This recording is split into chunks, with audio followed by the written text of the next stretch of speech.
Ahí, ¿no? Lo primero, muy buenas tardes. Agradecer al Museo Arqueológico Nacional, a su dirección, pues la invitación, ¿no?, que se nos ha cursado para participar, y especialmente al profesor Sergio Vidal, conservador de antigüedades medievales y organizador. Mil gracias, Sergio, por esta invitación. Igualmente a los profesores de la UNED, ¿no?, que han colaborado en la organización. Y pedirles a ellos y al público también mis disculpas por no haber podido asistir a la sesión de esta mañana, pero otras obligaciones pues no me la han permitido. Bien, dicho esto, yo me voy a centrar en la figura de Pablo. Pablo a la sombra de Pedro, iconografía medieval de San Pablo. Ese primer título es el que yo le propuse a Sergio, y digamos que mi intención es, o quiere quedar expresada a través de esta primera imagen, ¿no?, que procede de la iglesia de Orcau, hoy en el Museo Nacional de Arte de Cataluña de Barcelona, donde vemos la representación de Pablo según la iconografía que, bueno, ha debido quedar ya fijada esta mañana y ahora mismo se ha comentado también. Santus Paulus, su calvicie, el nimbo, vestido como un doctor, y con un libro abierto, ¿no?, en el que la inscripción Vax Eliciones Mis hace referencia a una cita del capítulo 9 de los Hechos de los Apóstoles, versículo 5. Es la respuesta que Cristo, que en la teofanía, ¿no?, que Ananías recibe para que reciba a Saulo, ¿no?, que ha tenido ese encuentro con Cristo en el camino de Damasco, le dice: ve que este es mi instrumento elegido para difundir mi nombre entre paganos, reyes e israelitas. Pablo, sin duda, yo creo que uno de los apóstoles cuya iconografía es más desconocida, quizá no las características principales, ¿no?, su calvicie, su barba, que indudablemente le identifican. Yo he pretendido hacer una compilación de imágenes, una génesis y una evolución, con el fin un poco de revalorizar su figura.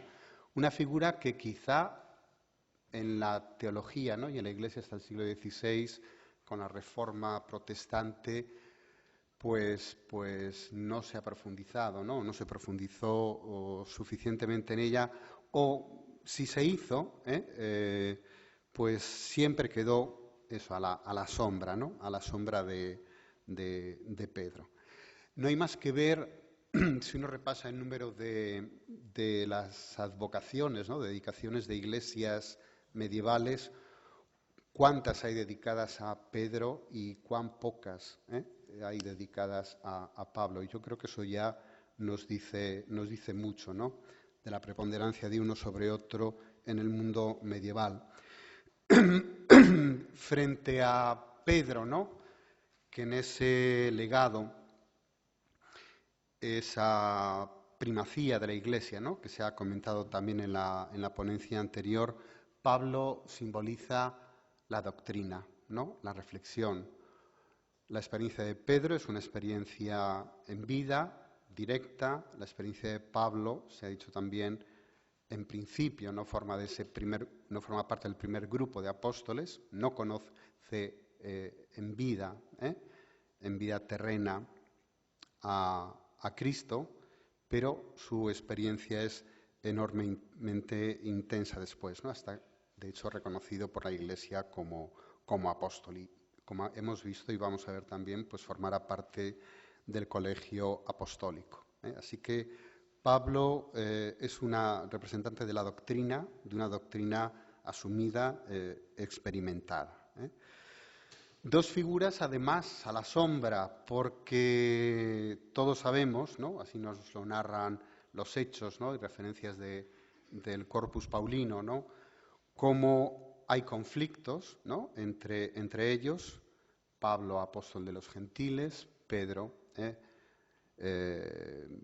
asume más la rama, ¿no?, de la tradición judía dentro de la sinagoga, y cómo esto, digamos, revienta, pero se resuelve, ¿no?, en el llamado, mal llamado, pero bueno, llamado generalmente Concilio de Jerusalén del año 48, ¿no?, con el reconocimiento del pueblo gentil que puede acceder a la doctrina cristiana y ser eximido, ¿no?, de la ley mosaica, del cumplimiento de la ley mosaica. Bueno, una generalidad que yo creo que todos conocen, pero quería expresar a través de ello, de esta imagen y de ese título, pues en lo que me quiero centrar. Yo voy a intentar seguir esos pasos.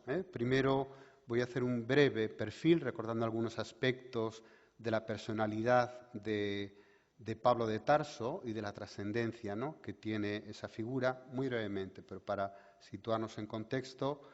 Después también una referencia a su posible aspecto físico, a la iconografía propiamente de Pablo. Después al ciclo en singular y a los diversos temas iconográficos que, bueno, he ido entresacando sobre Pablo. En un cuarto momento, que es dentro, ¿no?, de lo que es este seminario dentro del mundo hispánico, pues me voy a centrar en ejemplos, ¿no?, los más variados posibles de la iconografía de Pablo en la Edad Media hispánica, y si me da tiempo, pues veremos también temas que no se encuentran fácilmente en España y que tienen pues un calado importante, ¿no? Bien, hablando decir que, yo he elaborado esto como un seminario que es, el tema es abierto, así que cualquier sugerencia, comentario de mis colegas o luego en el rato que tengamos, por supuesto, es un tema abierto, ¿no? Vamos a hablar, por tanto, en primer lugar, de esa personalidad y trascendencia de Pablo de Tarso, ¿no?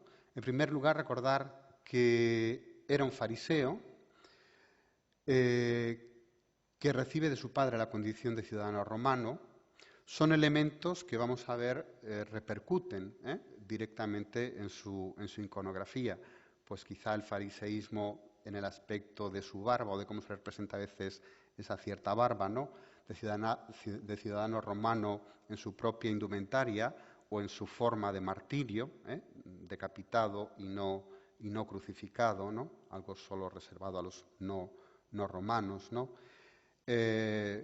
Perseguidor de los cristianos de Jerusalén. Esa es la primera noticia que Lucas nos da, ¿verdad?, de él, así nos lo presenta en el texto de los Hechos de los Apóstoles. Pablo, después de su conversión, por supuesto, es el difusor de la doctrina cristiana desde Jerusalén hasta Roma, incluso hasta territorios más amplios, ¿no?, hacia el oriente y quizá hacia el occidente. Pero bueno, tras su conversión habría que señalar también esos 4 elementos, ¿no? Labores. Pablo es predicador, y vamos a ver cómo, por ejemplo, una característica de Pablo muchas veces es la actitud exhortativa que tiene desde un principio. Perseguido, como consecuencia de esa también habrá una iconografía de la persecución, del arresto de Pablo. Pablo es un misionero por excelencia, es fundador de comunidades por todo el Asia Menor. Es cierto que no hay muchos episodios, ¿no?, quizá de Pablo viajero, podríamos decir, pero el famoso episodio, ¿no?, anécdota, camino de Roma, ¿no?, del naufragio en Malta y de la víbora, ¿no?, que le muerde, pues es uno de ellos, o uno de los más antiguos sarcófagos, ¿no?, que existen en el Museo Capitolino del Campidoglio, representa un fragmento de Pablo llevando un timón en una barca que pone el nombre de Tecla.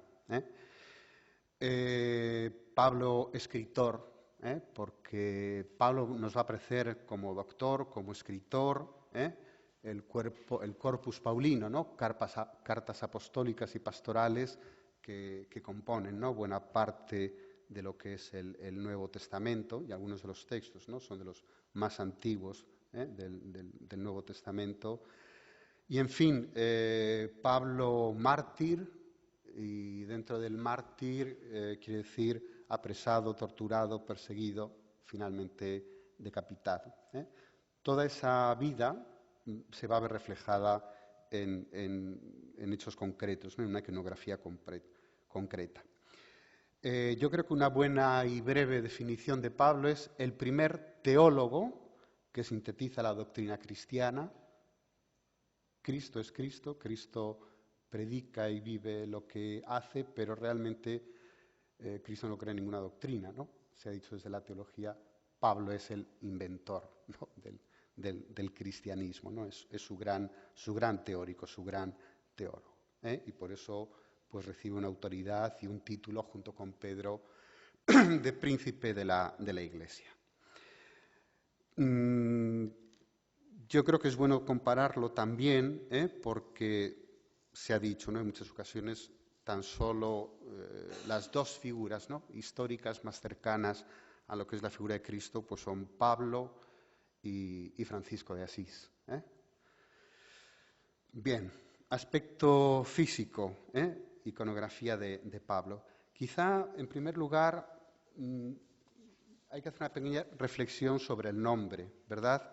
El nombre hebreo, Saulus, quizá impuesto en recuerdo de Saulo, del rey judío, que significa soberbio, ¿no? que iba bastante con el carácter, ¿no? del rey, y quizá también vamos a ver de esta, quizá, no sé si doble personalidad, pero sí doble aspecto, ¿no? que los textos nos transmiten de Pablo. Un hombre muy cercano, muy afable de cerca, pero un hombre muy riguroso y muy estricto, y a veces leyéndole, ¿no? Quizá uno puede pensar soberbio cuando lee las cartas, ¿no? que envía a las comunidades a las que ha visitado.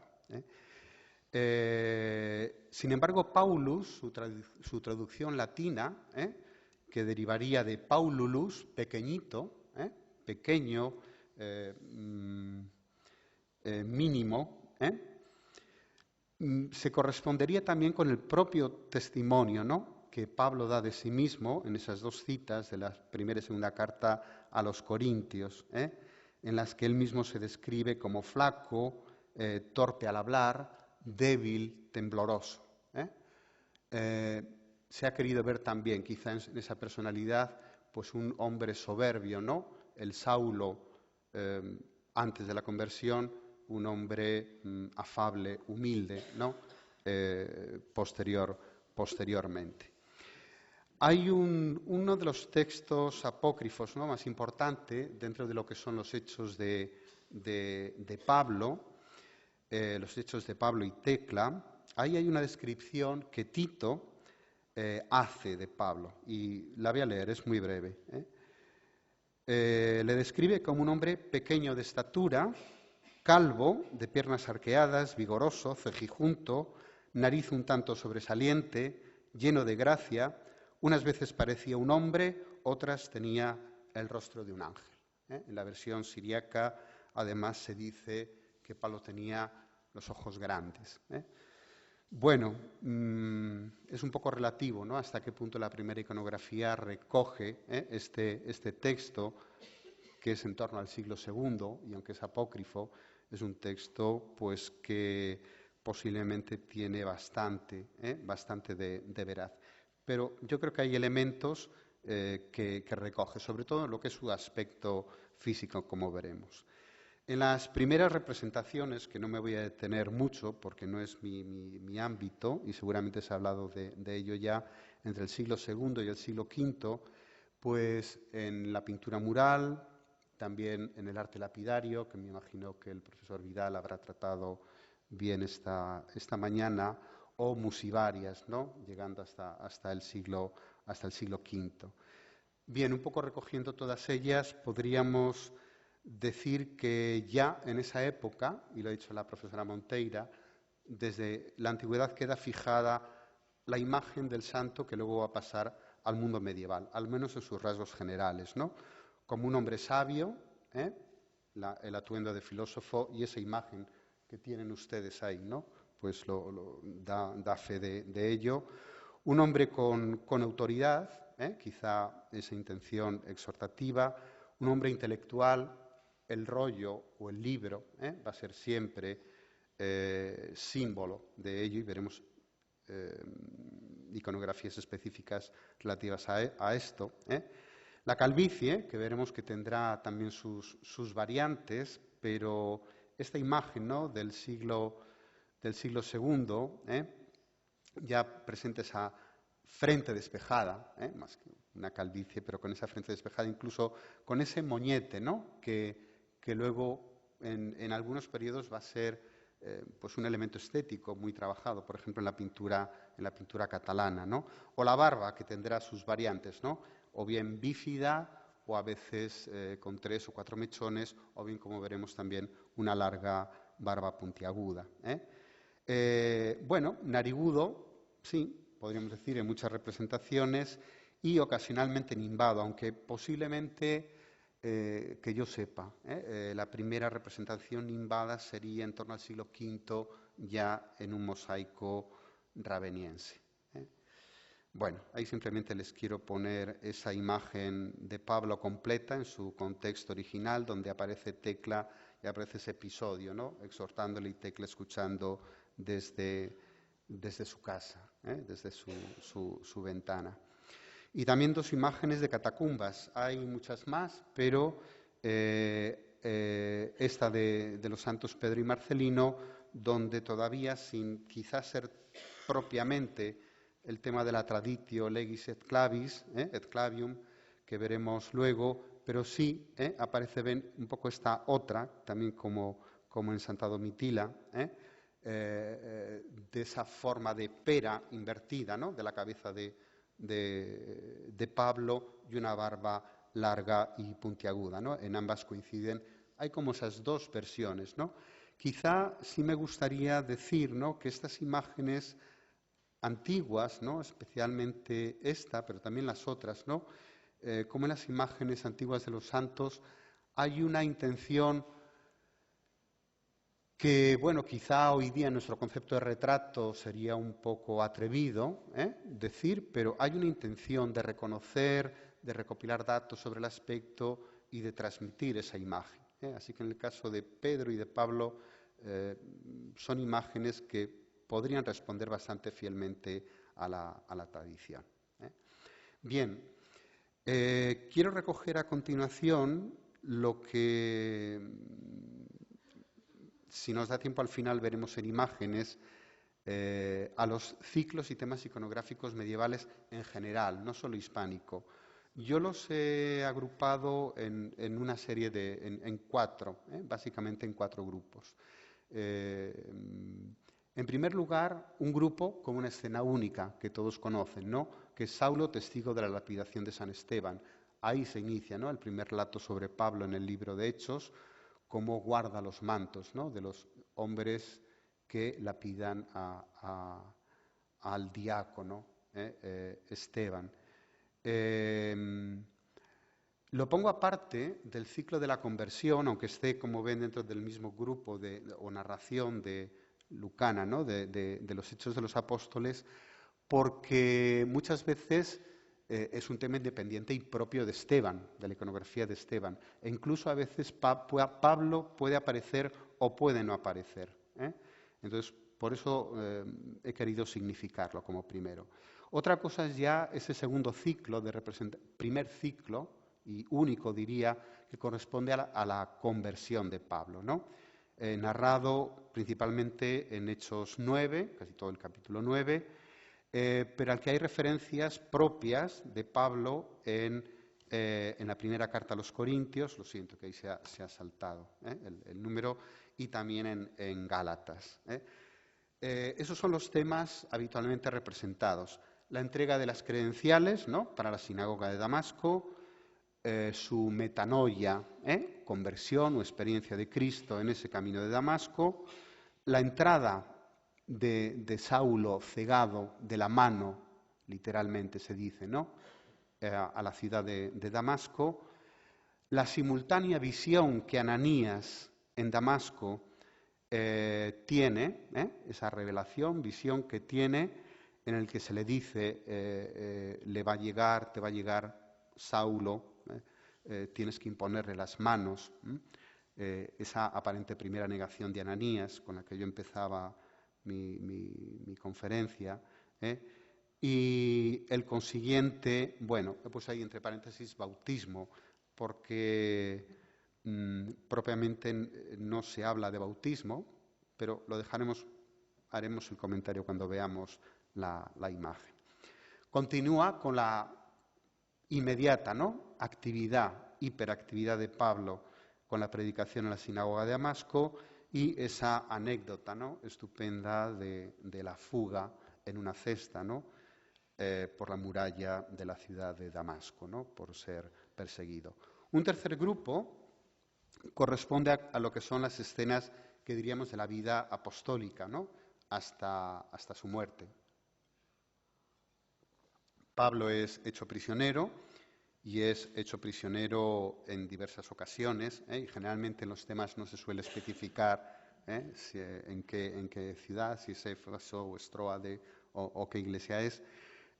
Un tema no muy habitual, pero canónico, que es cómo resucita a Eutico en la ciudad de Tróade, un chaval que tiene un accidente, ¿no?, y le recogen muerto, así que, por lo tanto, iconografía de Pablo también como taumaturgo, en paralelo también a Cristo. Pablo compareciendo ante Nerón en Roma. Pablo en Éfeso ante las fieras, un tema raro, extraño, canónico, pero ahí están los expertos, ¿no?, que discuten si los exégetas, si ese texto es literal o es un texto simbólico, ¿no?, de carácter retórico. El caso es que el arte al final llega a representarlo, ¿no? Al que me he referido antes, ya de camino definitivo al último viaje a Roma, antes de morir, donde el naufragio en Malta lleva ese episodio de Pablo mordido por una víbora y acabando por la decapitación de Pablo, que como bien se ha dicho, con excepción de Santiago, los martirios, ¿no?, de los apóstoles pues no se describen en los textos neotestamentarios, sino que hay que recurrir a los textos de carácter apócrifo. Y bien, en otro conjunto he puesto otras representaciones paulinas, quizá alguna podría caber en el grupo anterior, pero me ha parecido mejor así. En primer lugar, la aparición, y se ha hecho referencia también a Pablo, su inclusión en el colegio apostólico. Naturalmente, Pablo con Pedro, en el antiguo tema ya paleocristiano de la traditio legis et clavium, la entrega de la ley, ¿no?, y de las llaves, del primado y de la ley, por parte de Cristo a los dos príncipes de la Iglesia. El abrazo de Pedro y Pablo, ese tema también con una iconografía muy antigua que yo no voy a tratar porque corresponde a un ámbito arqueológico anterior sobre todo, pero bueno, también está representado en el mundo medieval. Pablo, escritor, exclusivamente como escritor. Un tema interesante, quizá menos conocido, Pablo y sus discípulos, Lucas, Timoteo, entre ellos, ¿no?, aparece representado con ellos, ¿no?, entregándoles las cartas o formando grupo con ellos. También la referencia a Pablo en el simbolismo tipológico, ¿no?, eso tan generalizado, ¿no?, en la Edad Media, pues temas como lo acabamos de ver en el Pórtico de la Gloria, paralelismo de profetas, ¿no?, del Antiguo Testamento frente a apóstoles, así que el paralelismo de Pablo, ¿no?, con Isaías y con Jeremías, Santiago, Masac, pues también es significativo, o temas tan curiosos como el molino místico, ¿no?, o el San Pablo molinero, pues están dentro de este ámbito. También un tema que es San Pablo en cátedra, San Pablo entronizado con el sentido de cátedra, ¿no?, magistral, y un tema de carácter oriental, propio del mundo oriental, que es la misa de los apóstoles, la comunión bajo las dos especies del colegio apostólico, en el que mientras Pedro, ¿no?, toma el pan, Pablo bebe el cáliz que Cristo le da. Bueno, veremos quizá algo relacionado también aquí en Occidente. Bueno, ya paso a imágenes, siento eso, pero lo único que quería transmitirles es la cantidad de temas que Reó decía, es un comentario que ustedes pueden ver, ¿no?, que Pablo era un santo que resultaba antipático, ¿no?, a la gente, que por eso tenía tan poca iconografía y que desde luego Pablo, su función en el cristianismo merecía mucho más. Bueno, quizá es cierto que Pablo no fuese un santo popular, pero la verdad es que cuando uno rastrea, ¿no?, toda la iconografía paulina, pues no es tan poca, como en principio uno puede suponer. Bien, yo me voy a centrar en representaciones de la plena y de la baja Edad Media, pero no podía dejar, ¿no?, de hacer una pequeña referencia a este capitel que todos ustedes conocen, ¿no?, de San Pedro de la Nave de Zamora, ¿no? No voy a hablar de la escena de Daniel, aunque sí saben que un poco esta iconografía cristiana tiene un fuerte arranque, ¿no?, en el mundo paleocristiano anterior, especialmente en el hispánico, ¿no?, la permanencia de este tema. Pero en los dos laterales están las representaciones de Pedro y de Pablo. No sé si con alguna intención iconológica dentro de lo que es este programa, ¿no?, de pecado, salvación, purificación a través de la Eucaristía, ¿no?, como recogía el estudio del profesor Olaguer-Feliu, pero ahí tienen la imagen de Pedro, que mira hacia el presbiterio, con la cruz, con el libro, y el de Pablo está identificado por la inscripción, si no uno posiblemente no sería capaz. Interesante porque además lo que lleva en la mano parece más un rollo que un libro, ¿no?, que un códex, que un códice, a diferencia de Pablo. Y también ese gesto, ¿no? Quizá recuerden un poco, les decía, esa actitud exhortativa. La talla primitiva, biselada, pues a mí personalmente no me permite afirmar si es un Pablo barbado o no barbado, ¿verdad? Bien, sin duda, uno de los pocos, y yo no sé si el único, pero bueno, no ha sido, esto no es no es un corpus, entonces, pero quizá uno de los pocos ciclos, ¿no?, o ciclo, porque es el ciclo de la conversión que encontramos ya en época románica, es el que aparece en las arquivoltas, en esta arquivolta de la portada, de la magnífica portada del monasterio de Santa María de Ripoll. En la clavia hay un Agnus Dei, si no me equivoco, y la arquivolta, según miran ustedes la puerta, ¿no?, la arquivolta derecha, que es la izquierda, está dedicada en varias dovelas al ciclo de la vida de Pablo, mientras que, como no, la de la derecha está dedicada a Pedro. Y además, como ven, la arquivolta termina en dos estatuas columnas, les pongo la de Pablo, ambas, ¿no?, se conservan pero descabezadas. Un Pablo que ya, por supuesto, estamos en el románico, está nimbado y aparece con el rótulus, ¿no?, que hemos dicho es un atributo pues propio de él.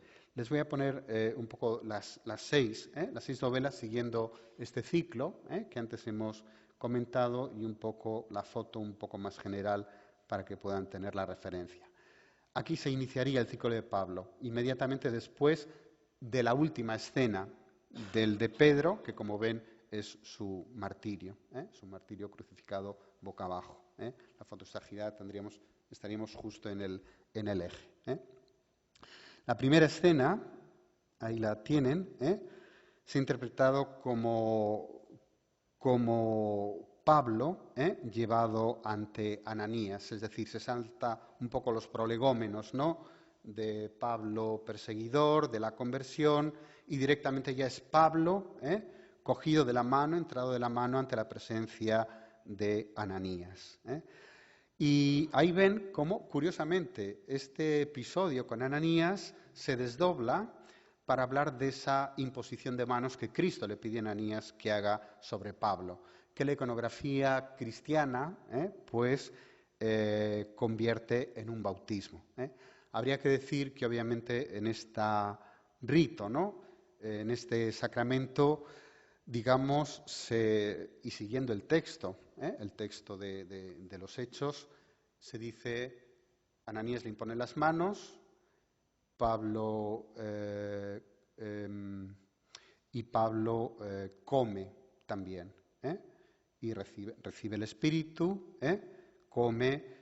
Es decir, se está hablando de los sacramentos de la iniciación, ¿no? Bautismo, confirmación y Eucaristía, dice, y después comió, ¿no? Después de esto.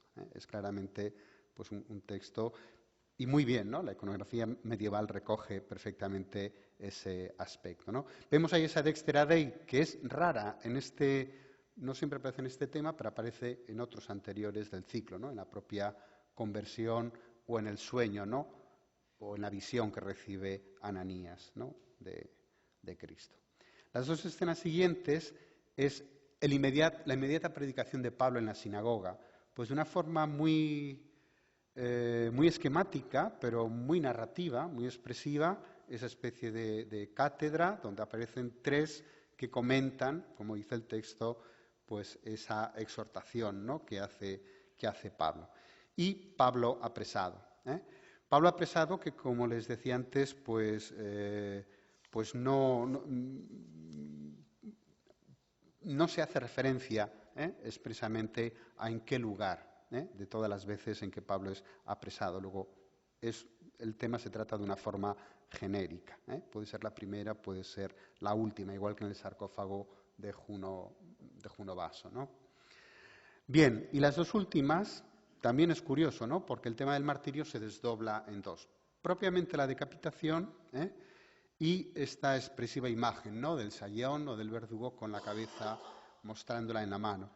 Sin duda, aunque sea de una forma un poco críptica, ¿no? Pero aludiendo pues también al texto apócrifo del martirio de Pablo en ese texto, ¿no? De los hechos de Pablo, ¿no? Bueno, hay toda una serie de leyendas, como ustedes saben, de San Pablo alle Quattro Fontane, los 7 saltos de la cabeza, también el velo, ¿no? De la seguidora que la acompaña en el momento del martirio, Longinos, ¿no? Uno de los 3 sayones, el mismo nombre, ¿no? ¿Verdad? Que en la crucifixión que se convierte después y es mártir también. Bueno, inventios que son propias de muchas narraciones, ¿no? Antiguas y medievales. El tema de la traditio legis lo encontramos en esta iglesia barcelonesa, ahí en el propio barrio del Raval, la iglesia de San Pau del Camp. Es un tema ya de mediados del siglo XIII, pero para mí también es una de las pocas traditio clavis et legis, ¿no? Que aparecen pues de forma similar a cuando el tema, ¿no? Se crea pues allá por el siglo IV, ¿no? Sino un poquito antes. Pedro y Pablo reciben las llaves y la ley. Queda bien representado aquí. Bueno, ahí se me había olvidado que había puesto ese detalle, ¿no? Curiosa la iconografía que, aparte de adaptarse compositivamente, ¿no? Al marco, pero recuerda también, ¿no? Fórmulas de pinturas románicas muy anteriores, ¿no? Italianas especialmente, ¿no? Del norte de Italia, utilizadas para los profetas. Bien, la pintura románica, la pintura mural nos da varias representaciones también de Pablo. He elegido 3 correspondientes a 3 conjuntos, ¿no? Que ustedes conocen: San Pere del Burgal, también en el Museo Nacional de Arte de Cataluña. Aquí, entre medios de esas dos, estaría la ventana axial del templo. Entonces, es interesante, ¿no?, esta jerarquización, la posición de Pablo, que aquí le tienen. ¿Ven? Un poco en esta otra versión, ese moñete que yo decía que es como muy constante en toda la pintura catalana, pero esa barba en varios mechones. Y, como no, el libro. Pablo se le ubica a la izquierda inmediatamente después de Juan, es decir, del profeta, ¿no? Por antonomasia, del último de los profetas, del precursor de Cristo. No es mal sitio. Y curiosamente, detrás de María, ese lugar privilegiado, se aparece junto con el colegio apostólico, pues está Pedro. Así que Pedro y Pablo, María y Juan, ¿no? Un tema relacionado también con la deesis, ¿no? Bizantina, y como el lugar que ocupan inmediatamente, ¿no? Los dos príncipes de la Iglesia. De nuevo, llaves y ley. Un conjunto, ¿no?, tan conocido con Santa María de Taúl, pues donde no está la imagen de la Virgen porque ha sido ubicada, ¿no?, en el casco absidal, así que corre el escalafón, podríamos decir, y ahí está Pedro, como no, como cabeza de la Iglesia a la derecha, pero inmediatamente Pablo a la izquierda. Ahí tienen un detalle, solo volver a señalar la presencia del libro y también, ¿no?, una variación ligera. A veces ese moñete, que he dicho yo tan característico, en otras representaciones se convierte en una especie de flequillo, ¿no?, que casi recuerda pues algunas tonsuras, ¿no?, del monacato medieval. Bueno, una obra del Museo del Prado, que todos conocemos, donde el apostolado, como saben, se coloca en el piso, en el nivel inferior, a modo de este claustro, ¿no?, Jerusalén celeste, e inmediatamente en el lado derecho, ¿verdad?, son prácticamente los dos, con Juan, únicos reconocibles, ¿no? Ya se ha señalado aquí como los símbolos parlantes de cada uno van a tardar en aparecer, ¿no? Pedro, con el pelo blanco, y en primer lugar, e inmediatamente después, naturalmente, Pablo, con esa imagen. Querría señalar este detalle, que, bueno, un detalle. Son tres cabezas, ¿verdad?, detrás de una puerta que parece que no pueden acceder al recinto de la Jerusalén celeste. Esto ha tenido una doble interpretación. ¿Son los que no pueden acceder, o son los que están en esa especie de, digamos, no limbo, sino bueno, esperando el juicio, ¿no?, o esperando una redención, Bueno, lo digo porque vamos a ver inmediatamente en la pintura sobre tabla cómo Pablo y Pedro cobran un papel importante, digamos, como intercesores del alma, en el juicio, precisamente en los laterales de altar, catalanes. Ahora vendrán. Bueno, y aunque es más tardía, como ven, ya de mediados del siglo XIII, pero he recogido esta pintura mural del Museo Episcopal de Vic, que procede de la Capilla de Santa Catalina, del Aseo de Urgel, por una peculiaridad, ¿no? Es una Santa Cena que, igual que hemos visto esa contrariedad, ¿no?, de que Pablo aparezca en Pentecostés, en el cenáculo, en el lugar donde están reunidos, ¿no?, o aparezca, ¿no?, en el momento de la duda de Tomás, cuando está reunida la comunidad, ¿no?, es anacrónico. Y bueno, pues quizá más lo es, ¿no?, la presencia de Pablo, ¿verdad?, en la Santa Cena, en una Santa Cena. Una peculiaridad que yo no he investigado el tema, pero que les decía, bueno, el único paralelismo, ¿no?, que yo podría encontrar es esa comunión, ¿no?, de los apóstoles del rito bizantino, ¿no?, y de la iconografía bizantina en la pintura mural. Les decía que hay una serie de tablas, ¿verdad?,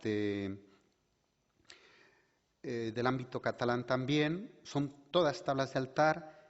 Una de ellas, dos de ellas, por supuesto la otra corresponde, imagen paralela, pero de Pedro vestido de pontifical y con la tiara pontificia. Bueno, pues en el otro lado del altar aparece Paulos, apóstol, en una imagen, una especie casi de imago clipeata, ¿no?, sentada en un trono, ven el almohadón, pero que recuerda también, en verdad, el arco, ¿no?, desde donde el Pantocrátor se sentaba. Es decir, es todo un símbolo de autoridad, de magisterio, de poder. Y vemos, se ha dicho, a partir del siglo XIII aparece la espada. Quizá en algún caso hay, ¿no? Hay en torno a 1200, en algún caso un poquito antes. Pero indudablemente el libro puede ser sustituido ya a partir de ese momento por el instrumento de martirio, ¿no? Como ven aquí. Es quizá una de las primeras representaciones, ¿no? Donde aparece esa espada. Esto es de otro lateral de altar, que hace... bueno, me interesa esta representación, ¿no? Son Pedro y Pablo, y lo interesante es esta figurita, ¿verdad? Esta especie de alma desnuda, así se ha interpretado, que suplica, ¿no? Ante Pedro, y quizá, ¿no? El gesto exhortativo de Pablo parece actuar incluso como de intercesor, ¿no? Estamos en... esta iconografía se repite en otros, y la otra tabla, curiosamente, representa precisamente una psicostasis, ¿no? Ahí está Miguel pesando las almas y el diablo, pues, buscando, ¿no? También su parte en ese juicio. Así que es interesante la ubicación, ¿no? De Pablo y Pedro y esta labor, ¿no? De intercesión por las almas en unas piezas tan importantes, ¿no? Como esta. Este que es el conocidísimo, ¿no? de Soriguerola, del maestro de Soriguerola, donde aparece el conocido diablo, ¿no? Justo en el otro lado. Es una bellísima imagen ya más tardía. Como ven, importantes, ¿no? los símbolos, ¿no? Curiosamente en estas Pablo es desprovisto, ¿no? De ese libro rollo que siempre le acompaña. También por recoger un raro, porque no saben que no existe mucho, tabla castellana, fragmento de tabla, procedente de la Basílica de San Vicente, Sabina y Cristeta, del sepulcro original, ¿no? de ellos, procede esta tabla que hoy se guarda en el Museo Diocesano, una tabla bellísima, ¿no? Ya muy cercana, ¿no? A lo que es casi el estilo gótico lineal, pero bueno, un poco también, quiero decir, para mostrar esta temprana representación de la espada antes de llegar el año 1200. Bien, una imagen zamorana, la Puerta del Obispo, que tiene muy poca iconografía figurativa, como ustedes recordarán, con esos aires islámicos, ¿no? Hispano-musulmanes, que tienen todo su trazado, pero curiosamente solo sus dos pequeños tímpanos laterales, en uno está la Virgen, ¿no? La Teotocos, y en el otro, pues no está Pedro, aquí está solo Pablo, y quien le acompaña es Juan, es la figura de Juan. El texto, bueno, viene a decir Pablo, ¿no? Vehículo de Cristo, sería Pablo, servidor de Cristo, en esta imagen tan dinámica, ¿no? Tan, podríamos decir, de carácter misional de Pablo, vehículo de Cristo, en alusión, decía, a esa labor misionera, ¿no? Y de viajero. Esta es una iconografía muy peculiar de las obras, ¿no? Que antes se agrupaban bajo la denominación de la Maestra Villahermosa, quizá Llorens Zaragoza. Resto es un retablo, y ya estamos en el ámbito gótico, ¿no? Del siglo XIV, 4 tablas de un retablo de la Cofradía de Carpinteros de la ciudad de Valencia, perdón, de la ciudad de Villahermosa del Río. Solo se conservan 4, todas tienen una iconografía relativa a Lucas, pero en esta, la que ustedes están viendo, precisamente aparece Pablo. Es decir, una referencia concreta a que Pablo es discípulo, o si no discípulo, si quieren, colaborador muy cercano, ¿no? Cercanísimo, es el autor de Hechos, es mencionado por Pablo en varios pasajes, ¿no? Del Corpus Paulino, narra detalles de Pablo, ¿no? Que son enormemente cercanos, ¿no? Si no hubiese un conocimiento directo. Así que es interesante esta interpretación tardía. Digo tardía porque ya en el siglo XII, en el ámbito italiano, en el ciclo de Palermo, de Cefalù, en Monreale, aparecen escenas, ¿no? Relativas a Pablo con sus discípulos. Esto es un retablo, siento la fotografía, pero no he podido obtener otra, cómo ya en este siglo XIV, ¿no? Dentro del ámbito ya internacional, del gótico internacional, se vuelve, ¿no?, a reproducir o a captar el ciclo, un ciclo no completo, pero con 4 escenas claves, ¿no? La lapidación de Esteban, ahí lo ven, aquí sí que estaría dentro de ese ciclo de la conversión. La conversión, ¿no?, la metanoia, yo creo que la más temprana, una de las más tempranas representaciones de Pablo caído del caballo, que como saben no está en el texto de Lucas, pero aquí es quizá una de las primeras veces, ¿no?, que aparece esa interpretación de caído del caballo, la predicación en la sinagoga y el martirio, ¿no? Y por supuesto la imagen de Pablo, pues como sabio, como doctor, como autoridad, como mártir también en el centro. Fíjense cómo permanece, ¿no?, esa iconografía formal de las fuentes clásicas, ¿no?, de las pinturas de las catacumbas. Un conjunto quizá no muy conocido, muy cerquita de Madrid, Torremocha de Jarama, un conjunto de mediados del siglo XV que correspondería, ¿no?, al estilo internacional en el que iglesia dedicada a Pedro, pero donde también aparece Pablo, ¿no?, en pandán con él.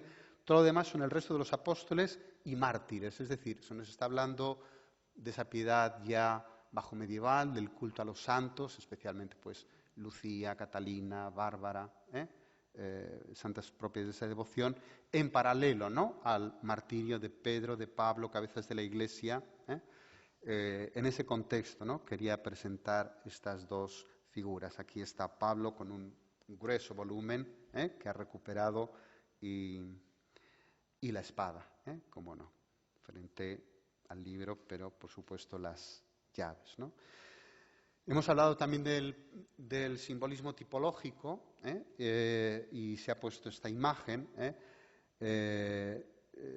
Si Moisés o Pedro es el alter ego de Moisés, pues el inmediato Pablo lo es nada menos que de Isaías. Si estuviésemos en Moissac, lo sería el profeta Jeremías, ¿no? No quiero decir más con esto, ¿no?, más que subrayar ese paralelismo, ¿no?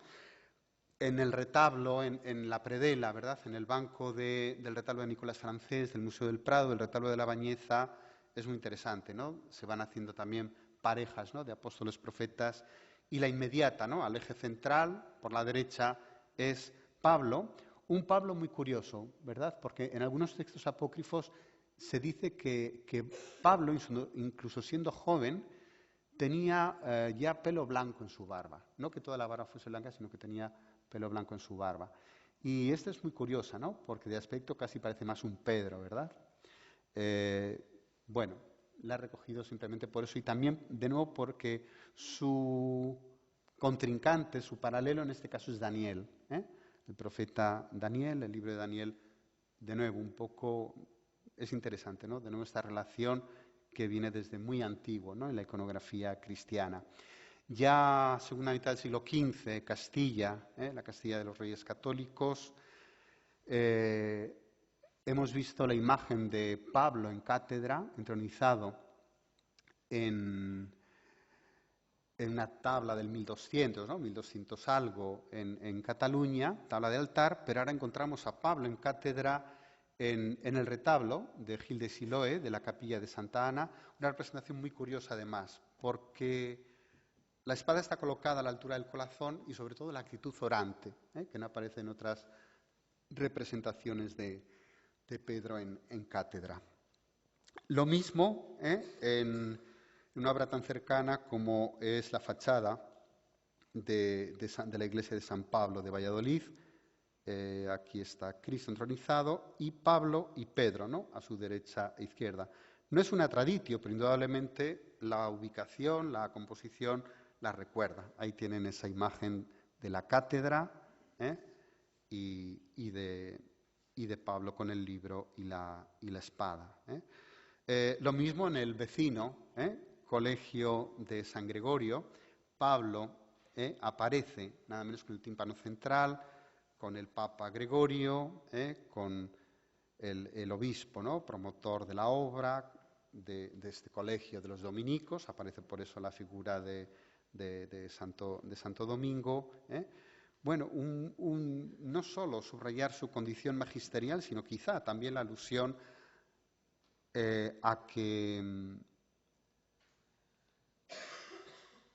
a la enseñanza, ¿no? A la enseñanza autorizada que se impartiría, ¿no? En ese colegio monasterial de los dominicos. Y me salgo ya, ahí estoy en el paso al primer Renacimiento, y he recogido porque realmente hasta esta fecha no he encontrado un gran retablo, ¿no? Con un ciclo amplio de Pablo. El de retablo de Damián Forment, de San Pedro de Zaragoza, que ven ahí pues nada menos que con 8 escenas, ¿no? Del ciclo de Pablo, además de su imagen central. Ahí se recogen, las pongo de una forma rápida, Pablo, ya a caballo también, como es propio, ¿no? De la iconografía de ese primer Renacimiento y del final de la fantasía, del gótico tardío, pues ese gusto oriental, ¿no? ¿Verdad? Los turbantes, también las telas, las decoraciones, bueno, un cierto exotismo, ¿no? Que cambia algo en la estética y la iconografía de Pablo. Pero ahí está Pablo a caballo persiguiendo a los cristianos, la caída del caballo, pero hemos visto el antecedente en el retablo valenciano del siglo XIV, hay el niño, curiosamente, otra variación iconográfica que introduce a Saulo, ¿no? Tocado con un alareme turco, ¿no? Es decir, si, como vamos a ver luego, en las miniaturas carolingias, para diferenciar a Saulo perseguidor vestido de soldado romano, en el momento en que es bautizado pasa a ser vestido como un cristiano, no con un uniforme militar, pues igualmente aquí este otomano, ¿vale? Este Saulo otomano pasa a pasar a ser vestido o destocado, ¿no? De todo atributo de impiedad, ¿no? Como os he dicho antes, es importante ver el contexto. Siento la calidad de esas fotos, pero bueno, este es el joven muerto, resucitado, Eutico, en la ciudad de Troade, y Pablo ante Nerón, una de las primeras veces apresado. Pablo entre las fieras, relativo a un pasaje, ¿no? Que se hace en algún momento, esa expresión que él dice, en Éfeso me encontré entre las fieras, pero que posiblemente no debe interpretarse literalmente, pero que los artistas han, en este momento, y quizá antes, han interpretado literalmente. Ahí está Pablo entre leones, ¿no? Y lobos o osos, ¿no? Y por último, su decapitación. Interesante también la iconografía ante el propio emperador entronizado, ¿no? Bueno, les he prometido, me quedan 6 minutos, que les iba a poner temas que hemos visto de esa larga lista, ¿no? De los 4 grupos que yo les presenté al principio. Pues ponerle alguno representativo, ¿no? Este menologio de Basilio II, para que vean la presencia de Pablo. Hemos dicho que otras veces está ausente en este tema, pero otras veces está presente. Ahí le tienen. Y además, curiosamente, por lo menos de una mediana edad. Generalmente a Pablo se le representa de una mediana edad, es lo más habitual. Y cuando se le representa más jóvenes, precisamente en esta escena, para marcar precisamente que es la primera vez que se le nombre, que es un hecho en juventud. Calculando la fecha de la lapidación de Esteban, Pablo debía ser, pues no debía tener ni siquiera 20 años, ¿no? Claves son las Biblias, ¿verdad? Carolingias, donde aparecen por primera vez el ciclo narrativo de la conversión. Magnífico es el de San Pablo Extramuros, el de la Biblia de San Pablo Extramuros, pero les he traído otro muy similar, que es el de la Biblia de Vivian, ¿no? de la Biblioteca Nacional de Francia. Un poco siguiendo esta narración propia de estas Biblias, Pablo, que sale de Jerusalén con las cartas de Damasco, inmediatamente tiene esa visión, oye esa voz, Pablo caído, ¿verdad? Caído como un tronco en el camino, y Pablo, todavía vestido de soldado romano, es llevado de la mano e introducido en Damasco. Simultáneamente Ananías tiene ese sueño, tiene esa revelación, ahí está la misma de Extra Dei. En el románico la de Extra Dei aparece ya sustituida por la propia figura de Jesús para indicar que esa experiencia no es la primera persona de la Trinidad, sino que es el mismo Cristo, ¿no? Y cómo dentro de la ciudad tiene lugar esa imposición de manos, ¿no? Dice el texto, si recuerdan, se le cayeron como unas escamas, pero imposición de manos, por lo tanto, del Espíritu, de la confirmación, y cómo luego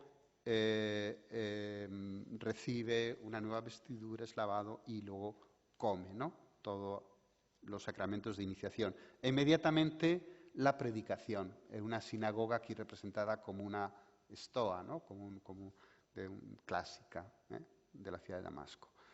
El mundo de la miniatura es fascinante, especialmente en las iniciales, en este en concreto, ¿verdad? Inglesa del escritorio de Winchester, donde la P de Pablo, de las historias, ¿no? de las cartas, ¿no? de Pablo, esa P pues nos sirve para representar brevemente el ciclo: predicación, huida, y ahí está esa anécdota, ¿no?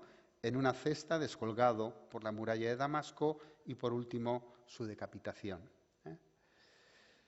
Dentro de la escena de la vida apostólica, ese famoso, ¿no?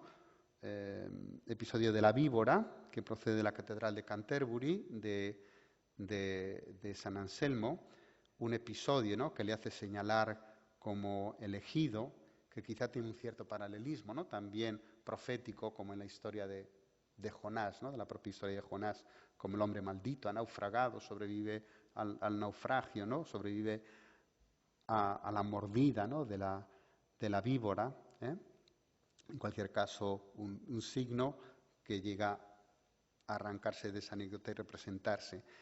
Estamos en los ciclos musivos sicilianos, pues magnífico, ¿no? La representación. Ven, ¿no? Como a veces la estética no se puede, la composición no se puede separar del todo de la iconografía, ¿no? Porque indudablemente la potente figura del verdugo que envaina la espada con tantas figuras, sin embargo, acoge, ¿no? nuestra atención. Claramente se está haciendo referencia a ese Longino, y casi lo anecdótico, ¿no? de las fuentes, ¿no? De las tres fuentes que surgen, de los tres golpes de la cabeza de Pablo, pues pasan a un segundo plano.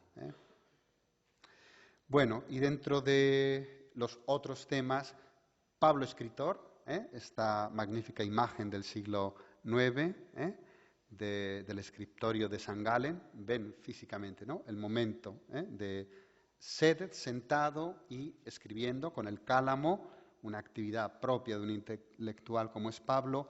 Maravillosos son los dos púlpitos que proceden de la Catedral de Pisa, pero que hoy están en Cagliari, en la capital de Cerdeña, fueron trasladados en el siglo XII, y uno de ellos es ese es Pablo, una bellísima imagen del maestro Guglielmo, y a sus lados están sus discípulos Tito y Timoteo, ¿no? La importancia de la palabra, de los escritos, precisamente en un púlpito, ¿no? Que tiene esa importante función litúrgica epistolar.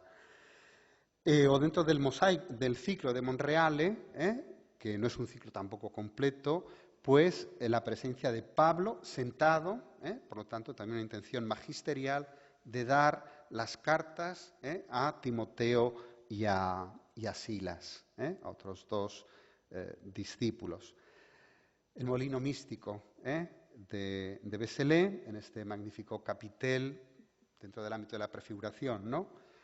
Pues quizá Moisés como figura profética del Antiguo Testamento, que introduce la ley en la tolva del molino, que pasa por la cruz de Cristo, ¿no? La Catalina del molino, y es Pablo, le ven con esa frente despejada, el que recoge en el Corpus Paulino la herencia de la ley mosaica tamizada por Cristo, ¿no? Un tema, bueno, que se deba o no a una creación de Suger, pues bueno, ahí se quedó apuntado por reo, pero es una cuestión a tratar. Y quiero cerrar con una traditio legis, que de hecho fue la que me inspiró ese título de Pablo a la sombra de Pedro, que es esa inversión que a veces aparece y que tiene antecedentes en el mundo paleocristiano, tanto en la pintura mural como en los mosaicos, ¿no? de Roma, que es la traditio legis. Es esta pintura de la iglesia, ¿no? De los monjes del priorato de Bercé-la-Ville en la Borgoña, donde los abades, ¿no? de Cluny pasaban pues temporadas de reposo, y donde a la derecha, en esta bendición, ¿no? de la figura de Pablo situado a la derecha, esa primacía, Pablo sí, digo bien, Pablo, aunque no lo ven, lleva el rollo en la mano, lo he cortado para que lo puedan identificar los personajes más de cerca, pero en la mano que no ven, en la mano izquierda lleva el rollo, mientras que Pedro pues tiene las llaves, ¿no?